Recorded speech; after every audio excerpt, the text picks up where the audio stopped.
Today is September 11th, the 19th anniversary of the terrorist attacks in Pennsylvania, Washington, New York. 19 years ago. It's hard to imagine it's been so long. The children coming to school this morning behind me were not even born then. Indeed, many of their parents would have been so young that they have no memory of those terrible events of that day. And still we fight. Still the conflict goes on.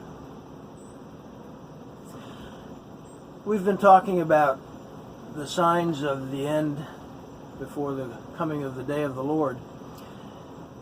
And there are many who believe that the United States does not play a significant part in those events. I tend to agree with them. Unless you see Babylon of Revelation chapter 18 as being a metaphor for the United States. We just don't seem to be a factor in those cataclysmic events of the last days. Why is that? What would have to happen to make the United States insignificant in those very upsetting days?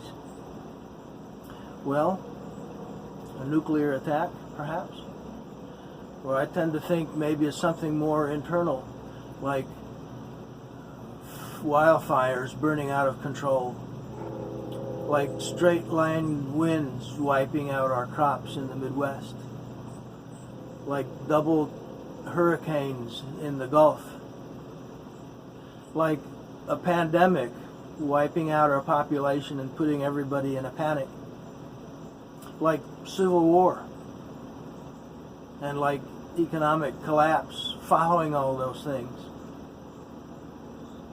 Now, I'm not saying that the events of these days are a signal that we are in the last days. We may be, we may not be. That's in the Lord's hands. But He gave us signs of His coming in order for us not to set dates, but in order for us to be ready, to be prepared, whatever happens, whatever takes place. And He told us in Luke 21:28, when you see these things begin to take place, look up, because your redemption draws near. And so, Christian, my friends, these are difficult times. This is a solemn day.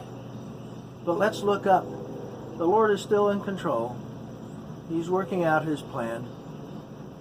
The day of our redemption is one day closer than it was yesterday. Rejoice today.